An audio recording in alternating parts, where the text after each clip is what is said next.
Hello students.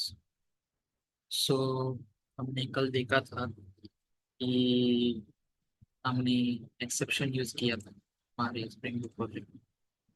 सो आज हम उसके बाद का थोड़ा स्टडी करके देखते हैं। जैसे हमारा जो सर्विस आईएमपीएल जो क्लास था।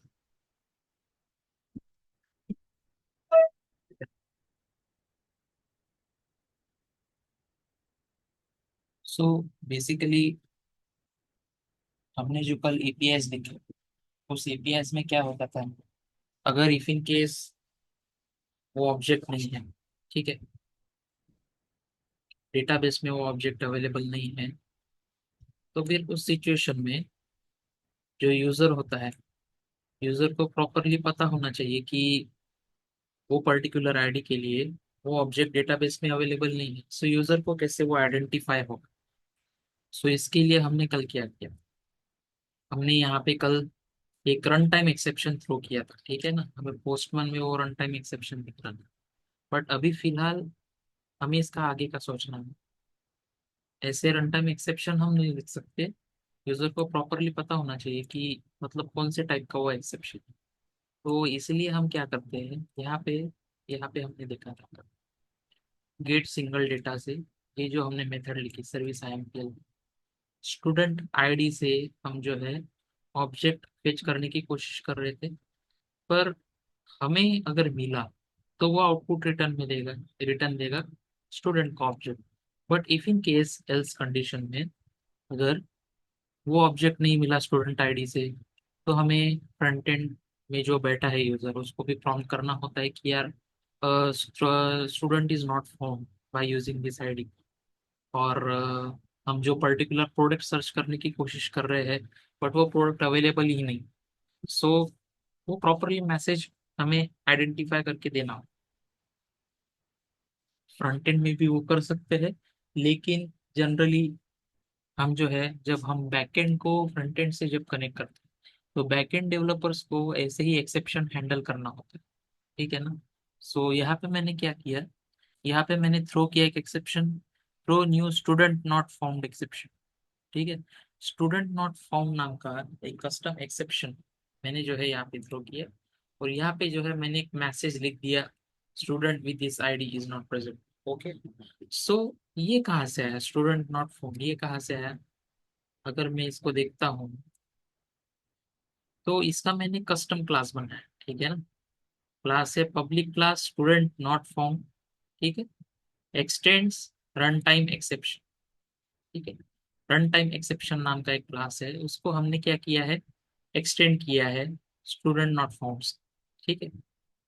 सो we can say that student not found class is a subclass of runtime exception, that's why it is extending runtime exception। और उसके बाद में हमने क्या किया है, एक कंस्ट्रक्टर लिखा है यहाँ, ठीक है। कंस्ट्रक्टर लिखा है स्टूडेंट नॉट फाउंड। हमको पता है जो क्लास नेम रहता है उसके नाम से कंस्ट्रक्टर का भी नेम होता है, राइट।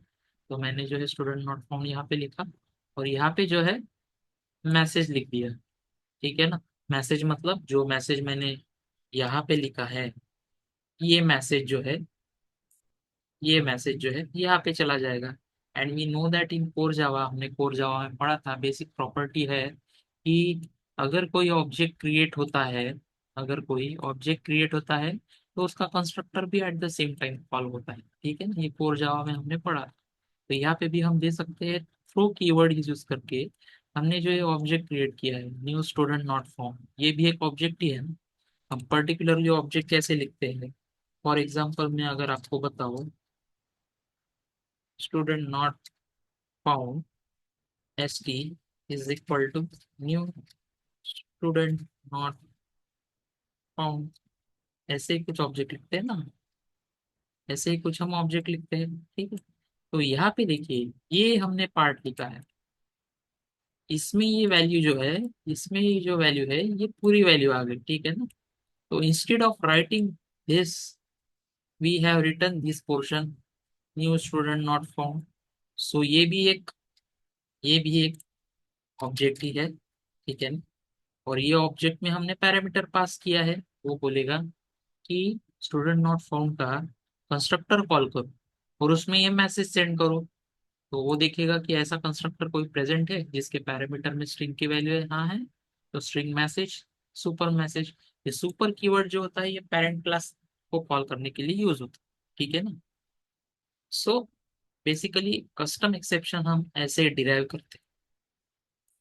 इफ इन केस हमें अगर एग्जीक्यूट करके देखना हो, हम देख सकते हैं, कोई इशू नहीं है। हमारा डेटाबेस स्प्रिंग टेस्ट। अब जैसे यहाँ पे आईडीज है, मैं ID 7 लेके देखता हूँ, ठीक है ना, क्योंकि ID 7 तो अवेलेबल नहीं है।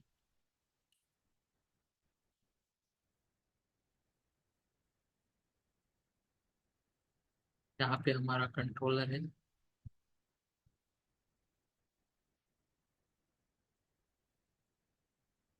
यहाँ पे ब्राउजर पर चेक करके देखते हैं या फिर पोस्टमैन में भी कर सकते हैं, कोई इशू नहीं है फिलहाल।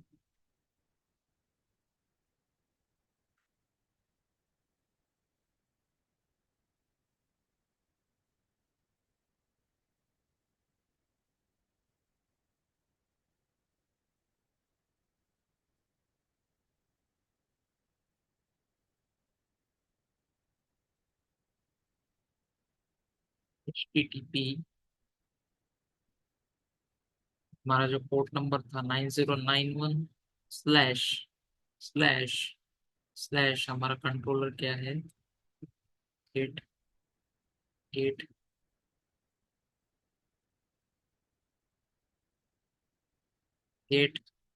यहाँ पे जो है हमें आईडी पास करना होता है। आईडी अगर एक बार टेस्ट करके देखे, डेटाबेस में हमारे 1 ID अवेलेबल है। तो हम जो है 1 कंसिडर करके देखते हैं। यहाँ पे अभी तक आएगा ही नहीं क्योंकि हमने अभी तक जो है हमारा प्रोजेक्ट ही रन नहीं किया है। So it is very very essential, if we want to show the output on browser, then it is very necessary that your application should be in running mode.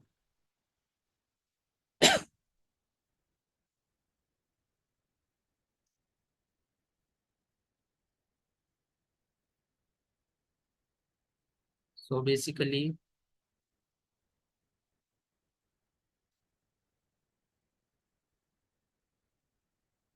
हमारा जो है प्रोजेक्ट रन हो रहा है।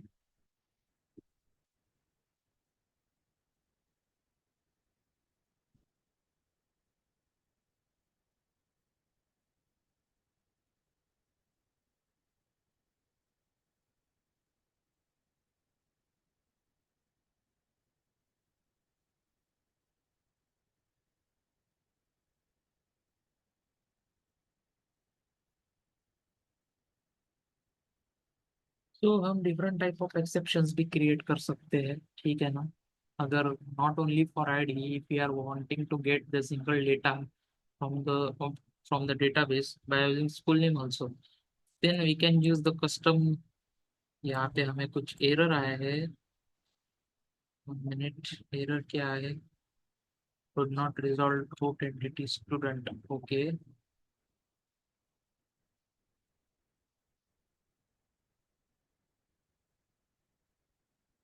Custom query लिख के देखा था,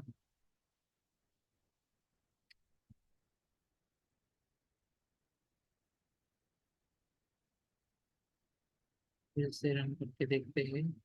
एक क्वेरी का भी मैं आपको बताऊंगा, बट सबसे पहले हमें जो है custom exceptions in Spring boot application, how we can do that, we need to check that first, and then after that we will try to think about the queries।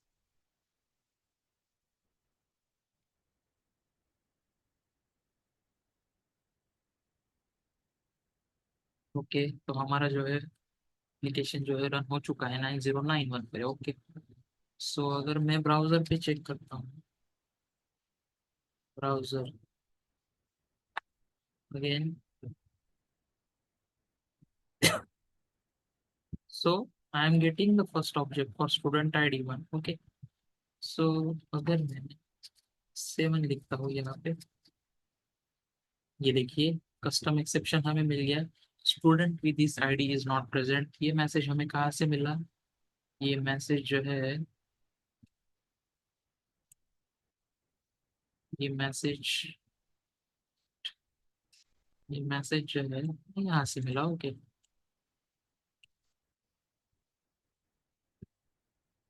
Student with this ID is not present. So मैंने इसमें और एक चीज use किया है यहाँ पे। हमें एक्सेप्शंस को अगर हैंडल भी करना होगा, okay, we do not want to stop our particular program और कोड और Java code unappropriately, so we need to handle it. अगर हम एक्सेप्शन वहां पे दे रहे हैं, तो it is very very necessary that we should handle that exception. So अगर हम कंट्रोलर में देखें, कंट्रोलर में मैंने यहाँ पे एक मेथड लिख के रखी है। यहाँ पे एनोटेशन यूज किया है, at the rate exception handler. ठीक है, at the rate exception handler, मैंने ये एनोटेशन यहाँ पे यूज किया है।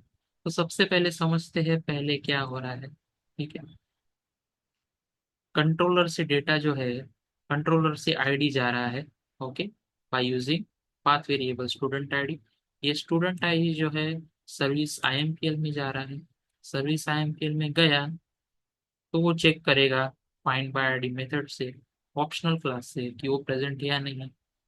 हमने 7 डाला, ये जो वैल्यू होगी ये फॉल्स होगी, इसलिए वो इफ में नहीं जाएगा, वो जाएगा एल्स में। एल्स में गया तो वो थ्रो करेगा एक्सेप्शन स्टूडेंट नॉट फाउंड।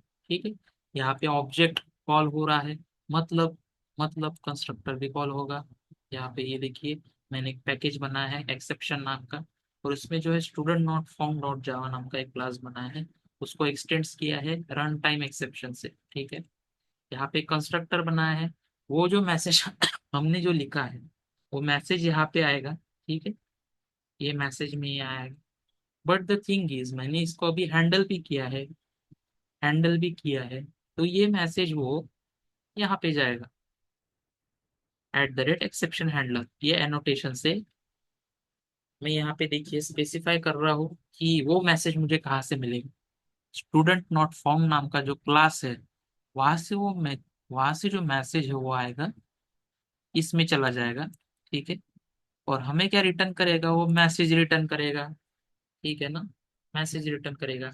इसलिए हमें यहाँ पे क्या दिखा रहा है? Student with this ID is not present, right. तो इस तरह से कस्टम हैंडलिंग किया जाता है। ठीक है ना। अब कभी कभी क्या होता है, बहुत सारे कंट्रोलर क्लास होते हैं। हम्म? बहुत सारे कंट्रोलर क्लास होते हैं। अब हर एक कंट्रोलर क्लास में ये जो एनोटेशन है, ये कंट्रोलर में लिखा जाता है पर्टिकुलरली। किसी भी पर्टिकुलर कंट्रोलर में अगर हमने मेथड लिख दिया, तो उस मेथड के ऊपर ये eight the rate exception handler use किया जाता है। ठीक है ना। अब कैसा करना है मुझे? ये सारे जो एक्सेप्शंस है, ये सारे जो एक्सेप्शंस है, मान लीजिए अगर कोई और दूसरा एक कंट्रोलर क्लास मैंने बनाया। ठीक है, दूसरा कंट्रोलर क्लास मैंने बनाया, तो वहां पे भी सेम एक्सेप्शंस आ रहा है। कौन सा? Student ID with this data is not present. Again तीसरा एक कंट्रोलर क्लास है इसके साथ ही, उसमें भी सेम एक्सेप्शन मैंने लिया हुआ है सर्विस आईएमपीएल। तो मुझे क्या करना पड़ेगा? हर कंट्रोलर क्लास में ये मेथड लिखनी पड़ेगी, है ना, ये मेथड लिखनी पड़ेगी, और ये एनोटेशन भी उसके साथ लिखना पड़ेगा। ठीक है ना। फिर उससे अच्छा क्यों ना हम एक अलग क्लास बनाए, क्यों ना हम एक अलग क्लास बनाए, और उस क्लास में एक मेथड लिखे, और उस मेथड के ऊपर ये अगर एनोटेशन अगर हम यूज कर दें, तो कौन से भी कंट्रोलर क्लास में, लेट्स से ये पहला कंट्रोलर मैंने और एक दूसरा कंट्रोलर बनाया, वहां पे भी सेम एरर आ रहा है। तो जितने भी कंट्रोलर्स होंगे, उस सारे कंट्रोलर्स में अगर इस टाइप का एक्सेप्शन आया, तो वो एक्सेप्शन जो है वो हैंडल किया जाएगा ऑटोमेटिकली उस पर्टिकुलर क्लास में। ठीक है ना। मैं आपको एक एग्जांपल बताता हूँ। अभी अभी मैंने ये मेथड यहाँ पे एक पर्टिकुलर कंट्रोलर क्लास में ली। ठीक है ना। तो मैं अभी क्या करके देखता हूँ, मैं एक फिर से क्लास बनाता हूँ। मैं जो है एक फिर से क्लास बनाता हूँ, और द टाइम कंस्ट्रेंट में जो है मेरा एग्जिस्टिंग प्रोडक्ट प्रोजेक्ट से मैं आपको एक बार बता देता हूँ। ये देखिए कैसा हम क्लास क्रिएट कर सकते हैं। ग्लोबल एक्सेप्शन हैंडलर जिसे हम बोलते हैं। ग्लोबल एक्सेप्शन हैंडलर का मीनिंग क्या है, मैं ये बोल रहा हूँ कि जो कोई भी कंट्रोलर क्लास में इस टाइप का एरर अगर आता है, अगर इस टाइप का एरर आता है, तो मैं जो है सबको यहाँ पे ही हैंडल करूंगा। अगर फर्स्ट कंट्रोलर में वो एरर आता है, तो मैं जो है इस मेथड से ही उसको हैंडल कर लूंगा। ठीक है ना। मतलब ये exception it will be applicable for all the controller classes. Okay. इसलिए हम इसे बोलते हैं ग्लोबल एक्सेप्शन हैंडलर। और उसके लिए हमें जो है और एक एनोटेशन यूज करना होता है, at the rate rest controller advice. Okay. Eight the rate rest controller advice. तो देखिए मैं यहाँ पे एक बना देता हूँ आपके समझने के लिए।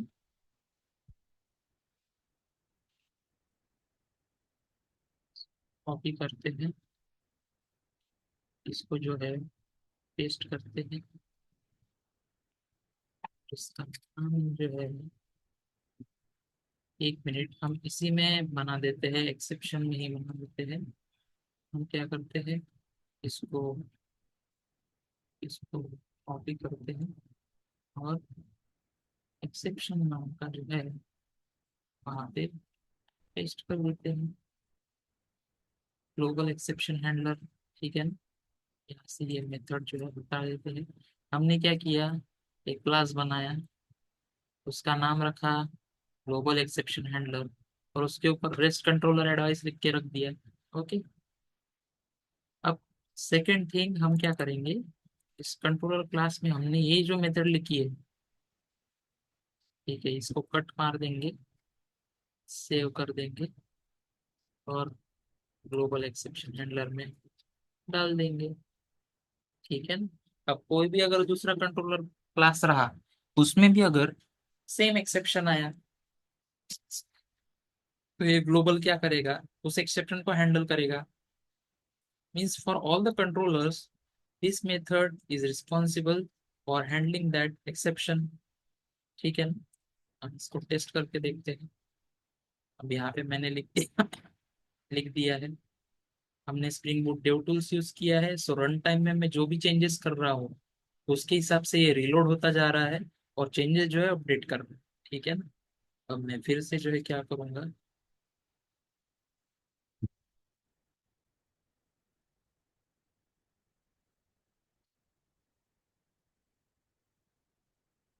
फिर से जो है मैं क्या करूँगा, फिर से इसको रिलोड करके देखता हूँ, मुझे सेम मैसेज मिल रहा है। अगर मैं 10 कर रहा हूँ, मुझे सेम मैसेज मिल रहा है। ठीक है ना। सो the thing is, the purpose of using this at the rate exception handler in global exception handler is to handle all the exceptions that has been occurred in each and every control case. Okay. Projects जो बड़े बड़े projects होते हैं उसमें यही use किया जाता है। ठीक है। सो ये था related to exception handling. You can use different type of custom exceptions, or you can create different type of custom exceptions also for other methods also. Like if you are deleting any particular object from the database, then the same logic will happen. If I am not getting the object for that particular ID, then I can throw one type of custom exception that this ID is not available, right? And ये जो होता है student not found मैनेजरली, आप इसकी जगह पे कुछ भी ले सकते हो। ठीक है ना। कौन से भी नेम का क्लास बना सकते हो। ठीक है ना। तो मतलब नाम ही वही दिया है, custom custom class we can create, we are throwing the custom exception. Custom का मीनिंग क्या होता है, मतलब हम खुद से जो है अपना एरर जो है उसके लिए खुद से जो है क्लास बनाए, जो कि वहां पे जो है हैंडल हो जाए। ठीक है ना। तो ये यूज होता है एक्सेप्शन हैंडलिंग का।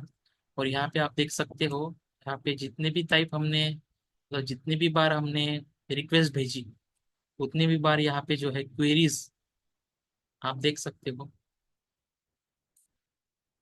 जैसे सिलेक्ट स्टूडेंट फ्रॉम स्टूडेंट, या देखिए यहाँ पे आईडी, हमने आईडी भेजी, नेम स्टूडेंट, वो पूरा ऑब्जेक्ट जो है रिटर्न करता है। ठीक है ना।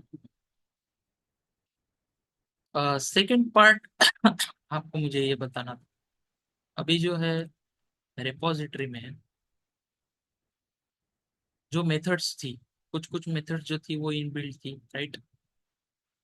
जैसे हमने सर्विस आईएमपीएल में यूज किए, सर्विस आईएमपीएल में हमने सेव मेथड यूज किया, जो कि एक इनबिल्ट मेथड है। उसके बाद फाइंड ऑल मेथड यूज किया, जो कि हमें लिस्ट रिटर्न करता है। ये भी इनबिल्ट मेथड है रिपोजिटरी की, ठीक है ना? वो पहले से बनाया हुआ है, हमें उसमें कुछ नहीं करना है। एज वेल एज यहाँ पे और एक मेथड है फाइंड बाय आईडी, ठीक है ना? फाइंड बाय आईडी भी जो है इनबिल्ट मेथड है। अपडेट के लिए भी find by ID he use किया है, ठीक है ना? ये भी एक इनबिल्ट मेथड है। सो कभी कभी क्या होता है, ये जो इनबिल्ट मेथड्स है ये तो हम यूज करेंगे, बट कभी कभी रिक्वायरमेंट ऐसी होती है कि अब जैसे हमारा ये जो है मॉडल क्लास,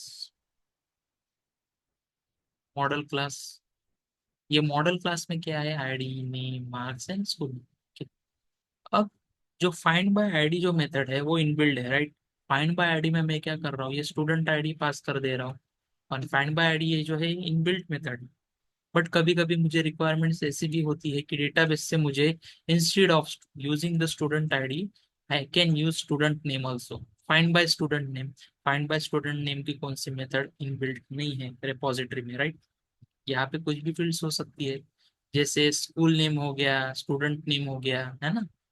मुझे फाइंड बाय स्टूडेंट मार्क्स से भी आइडेंटिफाई करना होता है कि मुझे अगर डेटाबेस में इस पर्टिकुलर स्टूडेंट के मार्क्स अगर 90 है, तो ऐसे ऐसे स्टूडेंट्स मुझे रिटर्न करो, या फिर ऐसे स्टूडेंट्स का डेटा मुझे रिटर्न करो जिसका school name X Y Z है, ठीक है? तो ये जो स्टूडेंट नेम है, मैंने क्या किया, मैंने क्या किया, रिपोजिटरी में गया।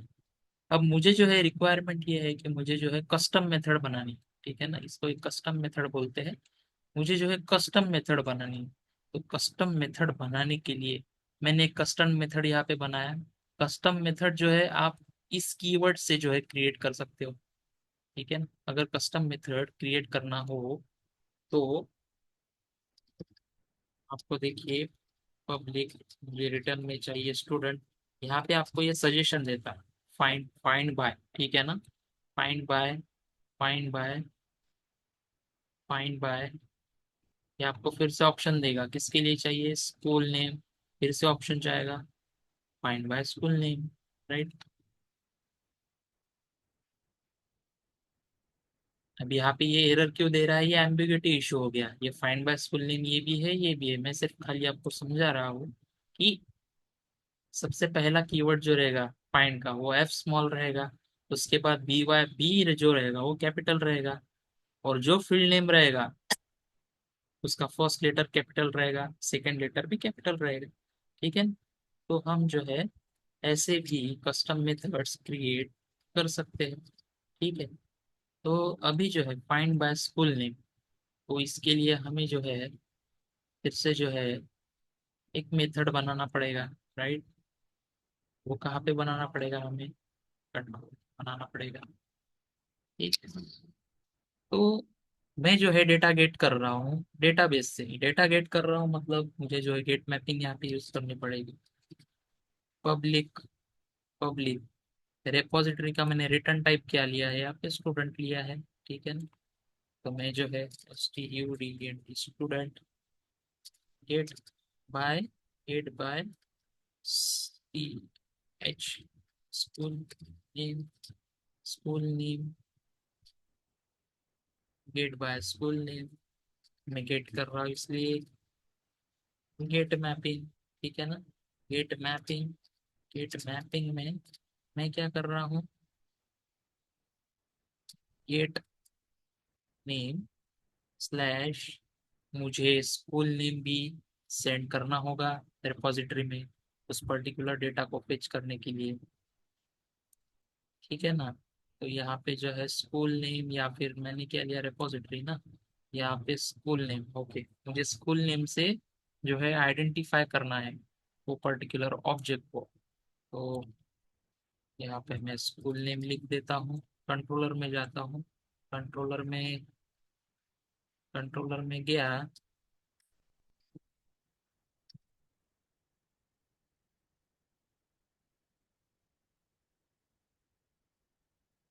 फिर से जो है हम गेट मैपिंग करते हैं। Get mapping, get mapping, get mapping, get, get, get, get, get name slash school name,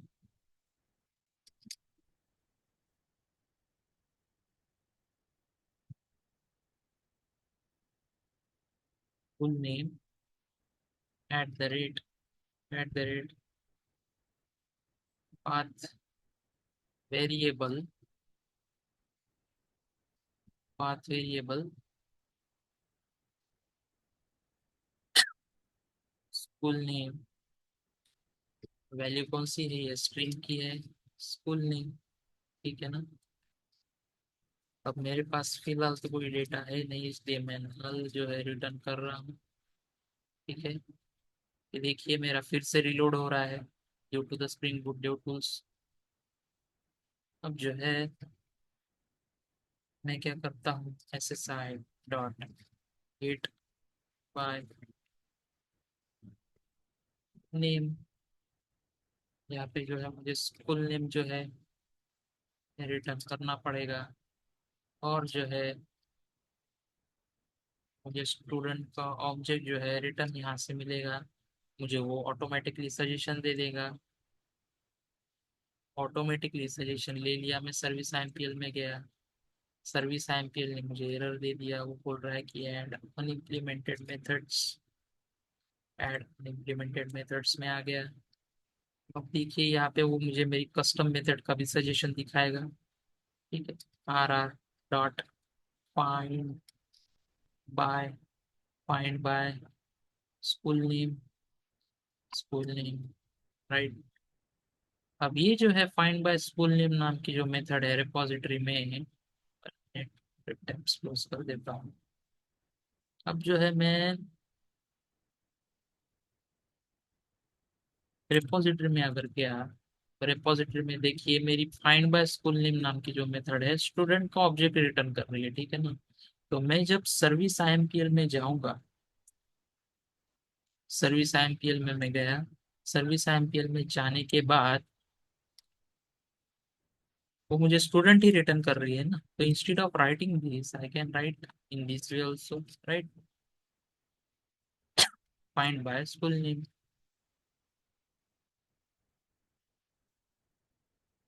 अब देखते हैं इसको एग्जीक्यूट करके, सबसे पहले हम डेटाबेस में देखते हैं कि स्कूल नेम्स का एक और क्या क्या है हमारे पास।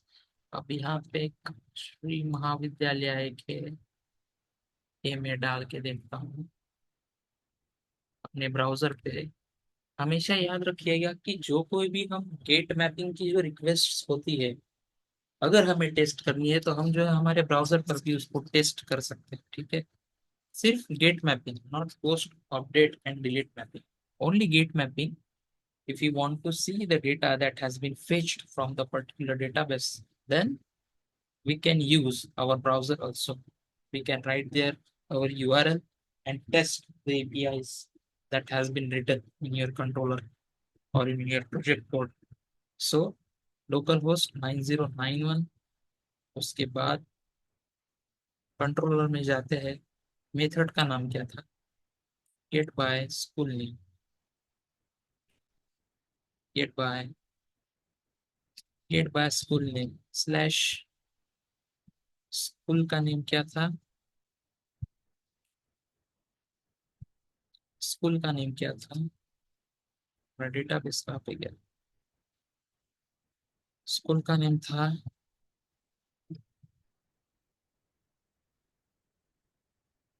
महाविद्यालय, राइट। तो मैं श्री महाविद्यालय डालता हूँ, तो यहाँ पे हमें एरर दिखा रहा है। एरर क्या दिखा रहा है, not found,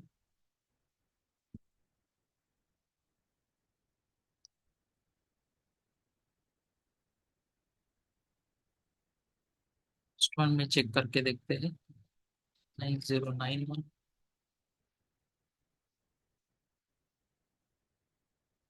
sorry sorry sorry, ये नहीं लिखना मुझे, एक minute. Gate name slash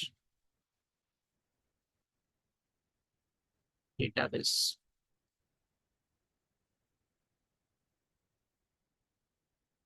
Shri महाविद्यालय, राइट।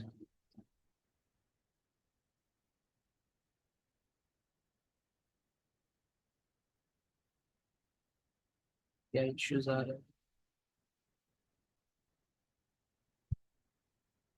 हैं? स्क्रीनिंग का तो डेटा जा रहा है।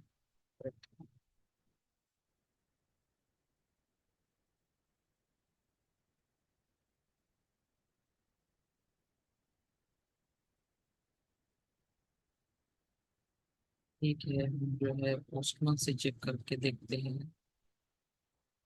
ये गलती तो नहीं है हमारे से। Gate name, school name, path variable, school name, string school name.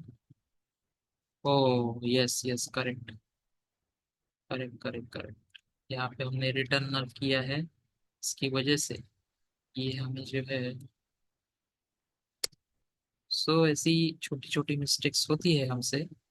सो इसका भी हमें ध्यान रखना है। अब में भी आ जाएगा शायद, फिंगर्स क्रॉस्ड।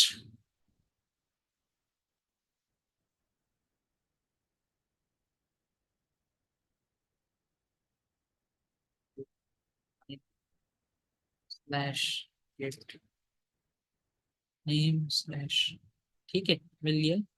ये देखिए मुझे जो है ऑब्जेक्ट मिल गया श्री महाविद्यालय के नाम से। मुझे जो है ये ऑब्जेक्ट मिल गया, ठीक है। तो ऐसी जो है हमारी कस्टम क्वेरीज वर्क करती है। कस्टम क्वेरीज मीन्स कभी कभी ऐसे भी इश्यूज आ सकते हैं कि यार मुझे जो है डेटाबेस से इंस्टेड ऑफ स्टूडेंट आईडी मुझे पूरे स्कूल नेम, ऐसे स्कूल नेम्स के नाम बताओ जिसका स्कूल नेम मैं मेंशन कर रहा हूँ, ठीक है ना। तो स्कूल नेम्स से भी हम जो है डेटा जो है फेच कर सकते हैं, ठीक है ना। ये हो गया custom method. You can write different type of custom methods, but the thing is that custom method should be start with find keyword, right? आप जो है स्कूल नेम हो गया, या फिर मेरी ऐसी भी रिक्वायरमेंट्स हो सकती है, मुझे जो है स्कूल नेम और उनके मार्क्स, ठीक है ना, स्कूल नेम और उनके मार्क्स, ये दोनों से, ये देखिए यही मुझे सजेशन देता है, find by school name and, यहाँ पे एक एंड कीवर्ड भी होता है, एंड एंड स्टूडेंट मार्क्स, ऐसा भी हो सकता है, राइट। ऐसा ऑब्जेक्ट मुझे रिटर्न कीजिए जिसमें स्कूल नेम जो मेंशन मैंने किया है वो हो, और उसके मार्क्स जो है, जो मैंने मेंशन किए है वो हो। ऐसा भी ऑब्जेक्ट हमें मिल सकता है। So it depends on requirements, like हमें कैसे चाहिए, मतलब कौन से फील्ड्स यूज करके हमें ऑब्जेक्ट जो है फेच करना है, ठीक है ना। तो it will be totally depend upon the requirements. यहाँ पे हमने स्कूल नेम और स्टूडेंट मार्क्स से जो है डेटा जो है फेच कर रहे हैं। यहाँ पे मैं अगर देता हूँ स्कूल नेम, स्कूल नेम मुझे श्री महाविद्यालय चाहिए, और उसके मार्क्स भी जो है 76 चाहिए। मुझे ऐसा स्टूडेंट का डेटा दो जिसका स्कूल नेम श्री महाविद्यालय हो और उसका मार्क्स जो है 76 हो, तो मुझे जो है वो ये वाला ऑब्जेक्ट रिटर्न करेगा, right. Similarly for this also, similarly for this. So it will be dependent upon what type of output we are giving, ठीक है ना, what type of output we are giving, it will be totally depend on this। so हम जो है different type of custom methods भी create कर सकते हैं। और कभी कभी इशू भी ऐसा भी आता है कि instead of using custom methods, instead of using custom methods, मैं जो है, देखिए मैंने दो ऑप्शंस आपको बताए। सबसे पहले इनबिल्ट मेथड, ठीक है ना, सबसे पहले इनबिल्ट मेथड्स हम यूज कर सकते हैं। सेकंड ऑप्शन हमारे पास क्या हो गया, कस्टम मेथड्स। हम यूज कर सकते हैं to fetch the data from the database. And the third thing is we can write the queries also. अब पहले दो सिचुएशन में क्या हो रहा था, पहले दो सिचुएशन में वो ऑटोमेटिकली क्रिएट कर रहा था कस्टम क्वेरीज, राइट? वो क्यों कर रहा था custom queries create? We can see that from our console that such type of queries are getting created and they are hitted on the database to fetch the data, right? Automatically जो है queries जो है create हो जाती थी, ठीक है ना? बट अभी रिक्वायरमेंट ऐसे भी हो सकती है कि यार मुझे जो है अभी ऑटोमेटिकली क्वेरी जो है क्रिएट नहीं करनी है, मुझे जो है एक ऐसी मेथड लिखनी है, ठीक है? मेथड तो लिखनी है बट मुझे क्वेरी जो है वो मेरे हिसाब से रहेगी, ठीक है ना? अब यहाँ पे देखिए, यहाँ पे मैंने एक मेथड क्रिएट किया है। पहले दो ऑप्शंस क्या थे? Inbuilt method and second is custom method, ठीक है? Third thing is the developers have the option to create such type of method where they are able to write down the queries also, right? So यहाँ पे देखिए मैंने एक method create किया, public void delete by student, right? School name से database में जिसका school name ये होगा, सपोज श्री महाविद्यालय हमने अभी जो देखा, इसका स्कूल नेम श्री महाविद्यालय होगा, उस डेटा को डिलीट कर दो। उस डेटा को मतलब इस पूरे ऑब्जेक्ट को डिलीट कर दो जिसमें स्कूल नेम फील्ड की वैल्यू, स्कूल नेम की जो वैल्यू है वो श्री महाविद्यालय है, ठीक है ना? सो कुछ नहीं, आपको खाली लिखना है public void delete by school name, string school name. मैं कोई डिलीट कर रहा हूँ तो मैं एक्सपेक्ट नहीं कर रहा हूँ कि मुझे रिटर्न में कुछ चाहिए, राइट? द थिंग इज मैंने ये मेथड लिख दिया public void delete by school name, और यहाँ पे जो है स्कूल नेम में पास कर रहा हूँ, ठीक है ना? तो सबसे पहले अगर इस टाइप की मेथड्स हम लिखते हैं और हम क्वेरीज एग्जीक्यूट कर रहे हैं explicitly, then the two things are very very important.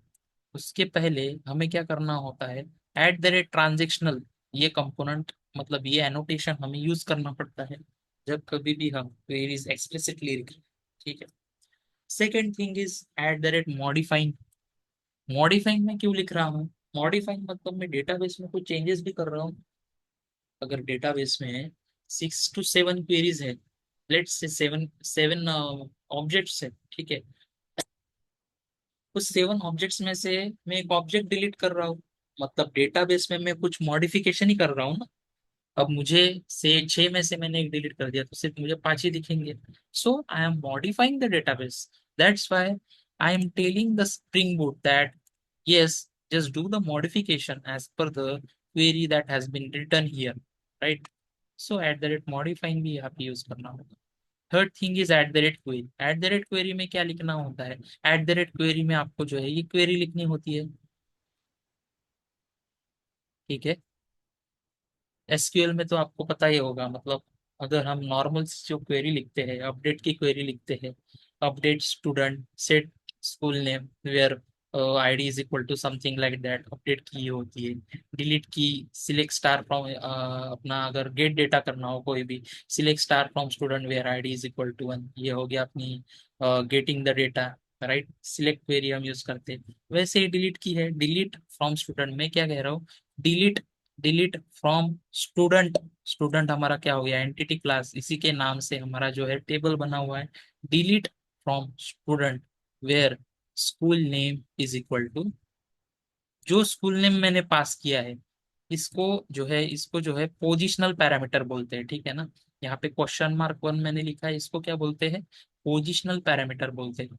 मैं ये बोल रहा हूँ कि देखिए स्टूडेंट टेबल से मेरा ये ऑब्जेक्ट डिलीट कीजिए, वेयर स्कूल नेम क्या होगा, लेट्स से श्री महाविद्यालय। ये जो श्री महाविद्यालय का स्ट्रिंग की जो वैल्यू जाएगी ये यहाँ पे जाएगी, ठीक है ना? ये यहाँ पे जाएगी। और अगर हम मैं बोलूँ पर्टिकुलर क्वेरी को, delete from student where school name is equal to Shri Mahavidyalaya, ठीक है ना? ये श्री महाविद्यालय, ये हमें मेंशन करना होता है, पोजिशनल पैरामीटर हम इसे बोलते हैं। हर बार हमें यहाँ पे क्वेश्चन मार्क वन, दो पैरामीटर है तो question mark one then question mark two, something like that. आपने ये प्रीफर्ड स्टेटमेंट में वगैरह पढ़ा होगा, जो हम जेडीबीसी में वगैरह यूज करते थे। सो हम इसको जो है एग्जीक्यूट करके देखते हैं पोस्टमैन से। बट उससे पहले हमें देखना होगा कि ये मेथड हमने यूज की है क्या सर्विस आईएमपीएल में।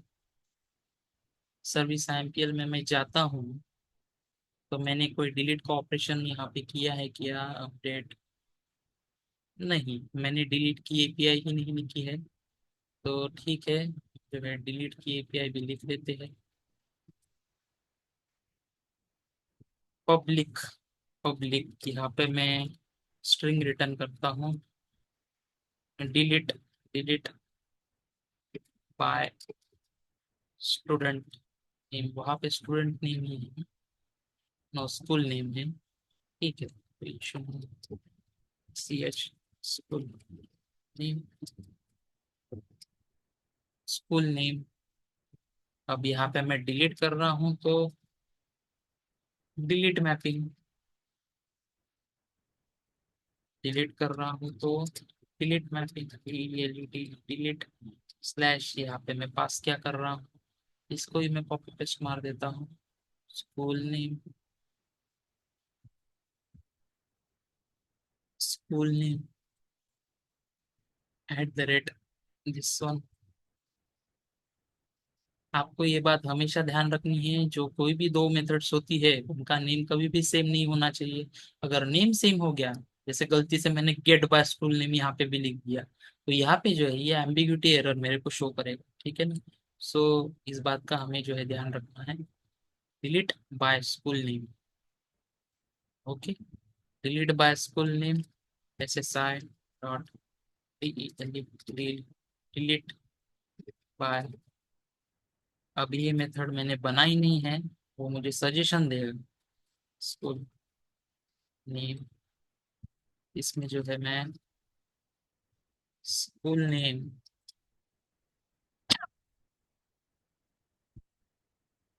ठीक है, सर्विस आईएमपीएल में एरर आएगा तो बोलेगा मुझे अनइम्प्लीमेंटेड जो है मेथड्स, जो है मुझे ये हो गया। अब मैं क्या कर रहा हूँ, RR dot DELE delete by school name, school name, right.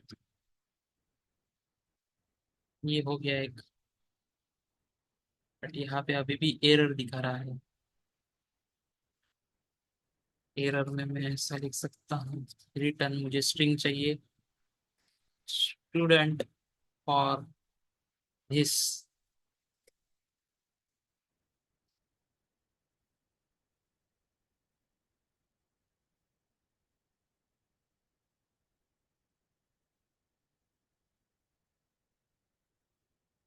Has been deleted, student for this school name has been deleted.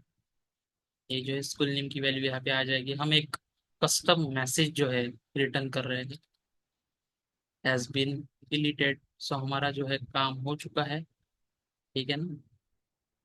Service IMPL, यहाँ पे हमें कुछ भी रिटर्न नहीं करना है, ये भी हो गया।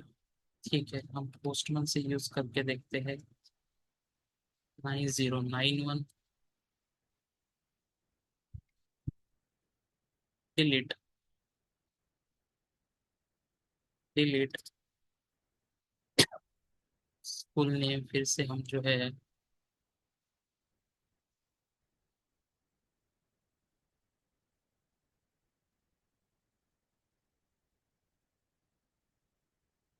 ठीक है, हम श्री महाविद्यालय करके देखते हैं।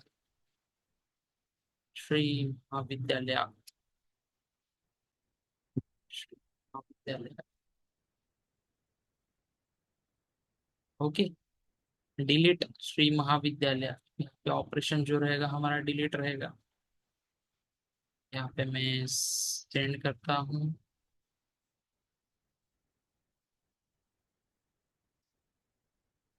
स्टूडेंट, ये देखिए मैसेज मुझे मिल रहा है, student for the Shri Mahavidyalaya had been deleted, okay. Console में अगर हम देखें तो ये जो है डिलीट हो चुका है।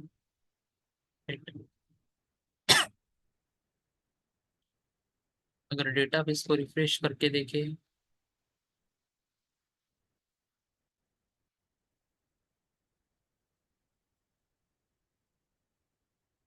सेकेंड आईडी जो है डिलीट हो चुका है, बट हाँ, हो चुका है, मैंने रिफ्रेश नहीं किया था।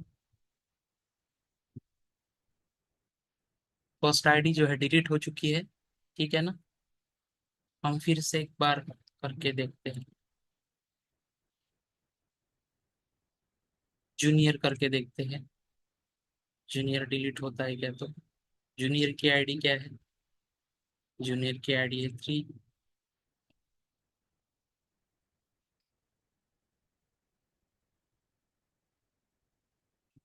फुल स्पेस,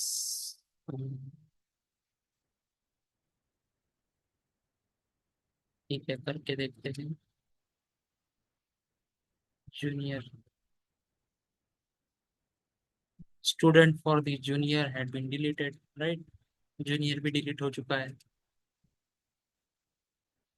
जूनियर भी डिलीट हो चुका है।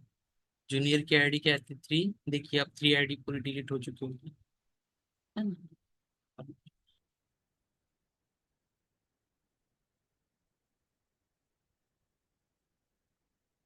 शायद यहाँ पे कुछ एरर आ रहा है।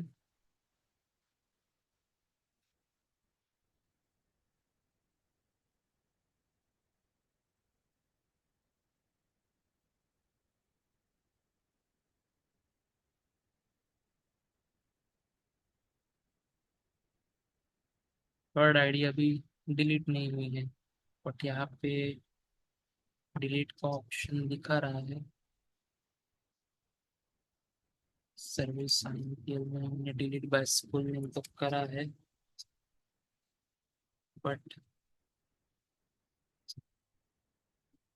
हमें delete from student where school name is equal to 1।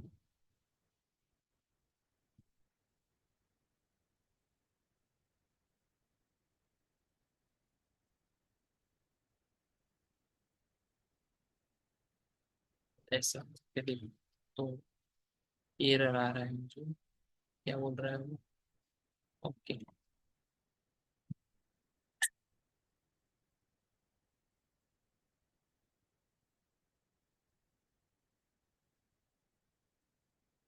तो चाहिए फिर से करके देखते हैं।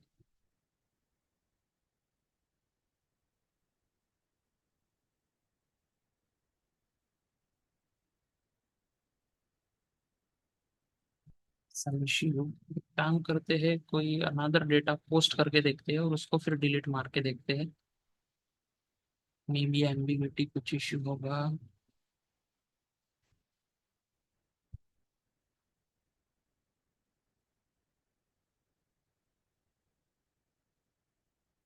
ये स्टूडेंट में डालता हूँ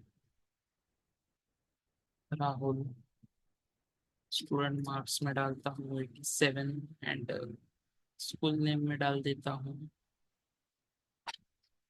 school name let's say XYZ, ठीक है। पोस्ट,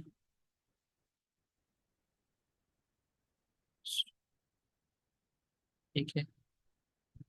पोस्ट जो है, ये देखिए 7th नाम का ऐड हो चुका है, राहुल, ठीक है। अब मुझे जो है स्कूल नेम को डिलीट मारना है, XYZ को जो है डिलीट मारना है, ठीक है। 7th आईडी है, XYZ को हमें जो है डिलीट मारना है। यहाँ पे डिलीट ऑपरेशन ये नहीं दिया तभी भी चलता, क्योंकि हम कोई डेटा जो है ऐड नहीं कर रहे हैं।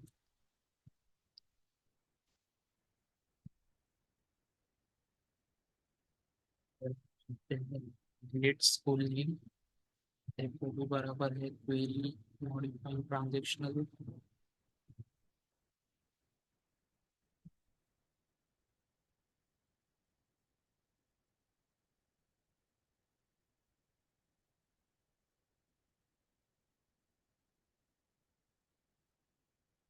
XYZ हैज बीन डिलीटेड दिखा रहा है। 7th आईडी है, हाँ हो गया, ठीक है। मे भी यहाँ पे कुछ इशू होगा, बट देखिए यहाँ पे हमने जो है 7th आईडी क्रिएट किया XYZ नाम का, और इसको डिलीट करने की कोशिश की तो वो डिलीट भी हो गया, राइट। यहाँ पे देखिए डिलीट की क्वेरी दिख रही है आपको, स्कूल नेम से जो है हम डिलीट मार रहे हैं।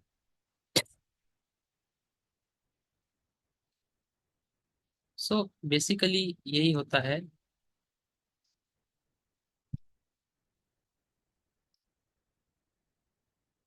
Maybe ये तो हो गया, एक बार फिर से जूनियर का करके देखते हैं। जूनियर का हो जाना चाहिए था। Maybe एक बार लास्ट ट्राई मार के देखते हैं। थर्ड आईडी जो है डिलीट होना चाहिए। थर्ड आईडी बराबर है पूरा।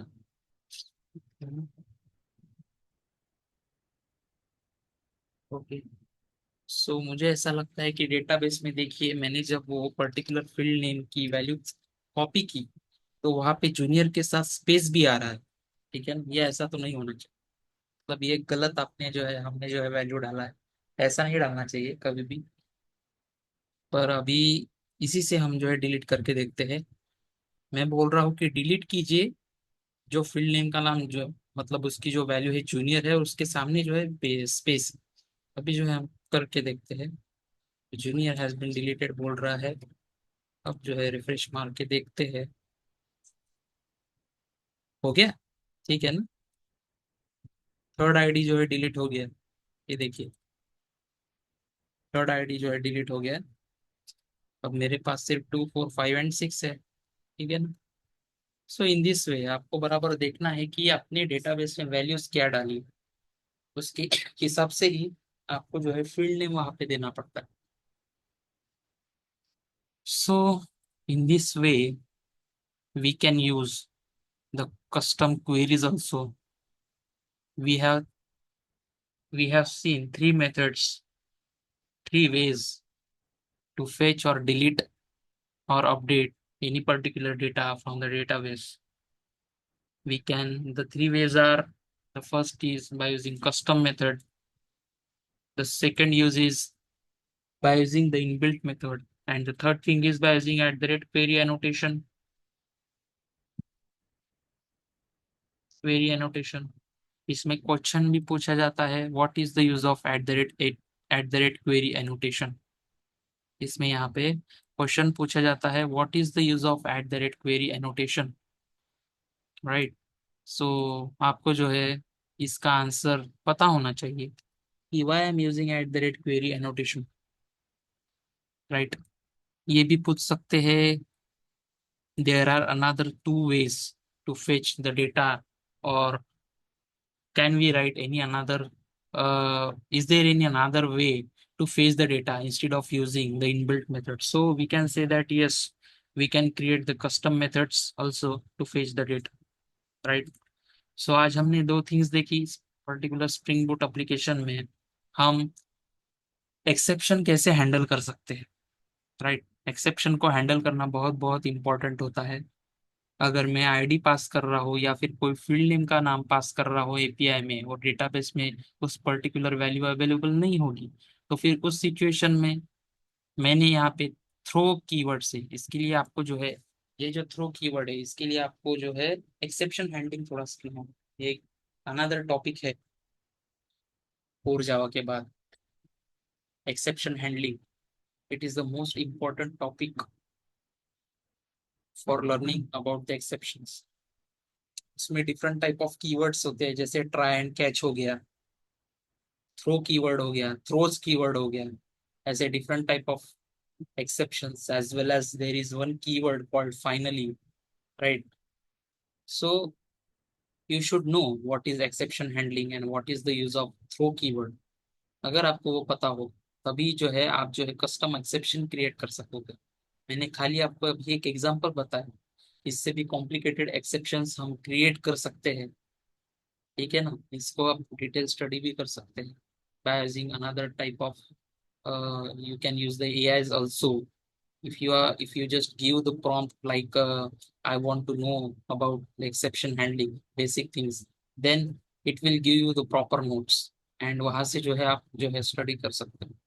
सो यहाँ पे थ्रो कीवर्ड हमने यूज किया, एज वेल एज हमने ऑब्जेक्ट भी क्रिएट किया। ऑब्जेक्ट क्रिएट किया तो ऑब्वियसली कंस्ट्रक्टर कॉल होगा, कंस्ट्रक्टर में ये मैसेज जाएगा, ठीक है ना। हमने ये एक्सेप्शन नाम का पैकेज बनाया, उसमें ये क्लास बनाया, एक्सटेंड किया रन टाइम एक्सेप्शन, ठीक है ना। ये भी एक प्रकार का एक्सेप्शंस होता है। आप जब एक्सेप्शन हैंडलिंग जब पढ़ते हो तो उसमें भी एक टॉपिक आता है रन टाइम एक्सेप्शन क्या होता है। There are different type of run time exceptions like arithmetic exceptions, null pointer exceptions, there are different type of exceptions also. So आपको ये पता होना चाहिए, एंड देन ये कंस्ट्रक्टर में ये मैसेज जाएगा, ठीक है ना। अगर मैं हैंडल नहीं करता हूँ तो मुझे बहुत बड़ा सा एक, मतलब मैंने आपको कल दिखाया था, जैसे मैंने रन टाइम एक्सेप्शन जब यूज किया था, तो उस टाइप का आपको मैसेज वहां पे दिखेगा। जो मैसेज मैंने यहाँ पे सर्विस आईपीएल में मेंशन किया है वो तो दिखेगा, बट मुझे जो है इसे हैंडल भी करना।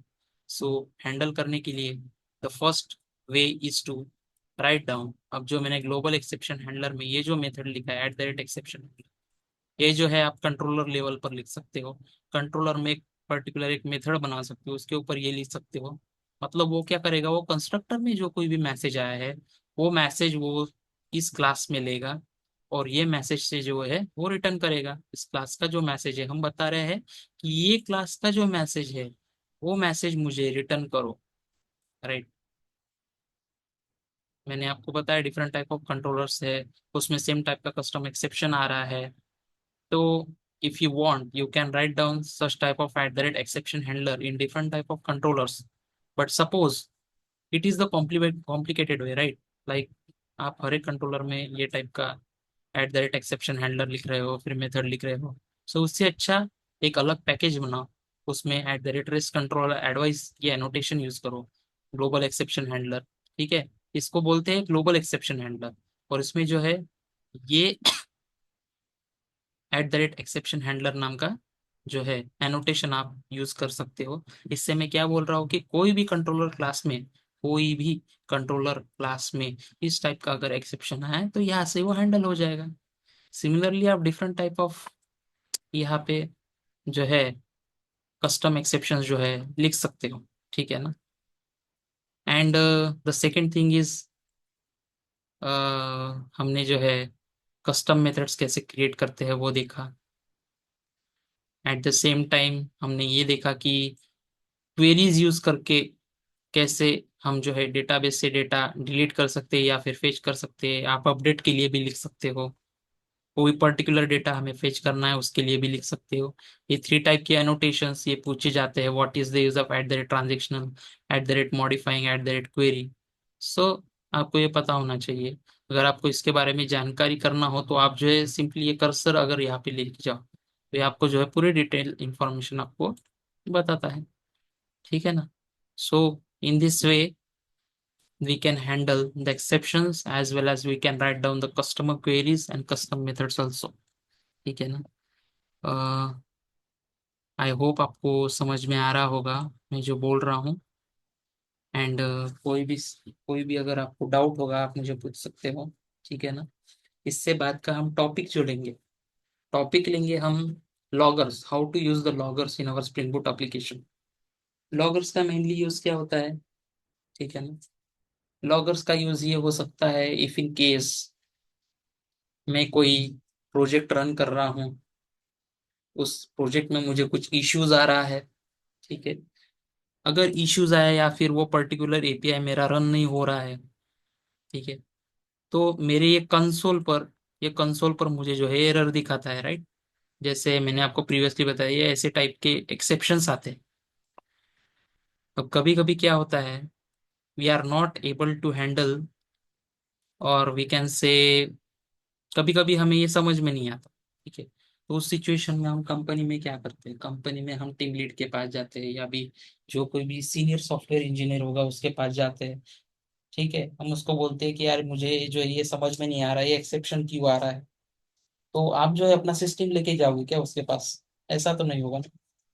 तो फिर उस सिचुएशन में हम जो लॉगर्स यूज कर सकते हैं। लॉगर्स मतलब क्या, ये जो कंसोल का जो पूरा पार्ट है जिसमें ये एक्सेप्शन आया है, ये लॉगर्स की, हम इसको जो है लॉगर्स में क्रिएट कर सकते हैं। ये तो मेरे सिस्टम में दिखेगा ही, but the main purpose of logger is to कि ये जो एक्सेप्शन है, सपोज मैं जब लॉगर यूज कर रहा हूँ मेरे स्प्रिंग बूट एप्लीकेशन में, तो मेरे यहाँ ये जो कंसोल का जो पार्ट है, तो ये कंसोल का पार्ट मैं अपने सीनियर सॉफ्टवेयर इंजीनियर को भेजूंगा और उसको बोलूंगा कि please find this type of exception I am getting. So logger क्या करता है कि आपकी फाइल क्रिएट करता है बैकएंड, ठीक है ना। वो आपको अभी नहीं समझेगा, जब मैं नेक्स्ट टॉपिक लूंगा। So logger is very very simple concept, like कुछ ज्यादा सोचना नहीं है। हमारा पर्टिकुलर काम यही होता है कि हमें जो है कोड लिखना होता है, बट द थिंग इज आपको लॉगर्स भी पता होना चाहिए। सो ये एक्सेप्शन की जो, वो जो फाइल क्रिएट होगी, वो फाइल मैं क्या करूंगा, सीनियर सॉफ्टवेयर इंजीनियर या फिर टीम लीड को सेंड कर दूंगा। वो क्या करेगा, वो लॉगर की वो फाइल ओपन करेगा और देखेगा कौन से टाइप का एक्सेप्शन आया है, और उस हिसाब से हमें गाइड करेगा। ठीक है। सो यही काम होता है लॉगर का। सो आई होप आपको समझा होगा। ठीक है ना। आज के लिए इतना ही, and thank you so much for understanding. Okay.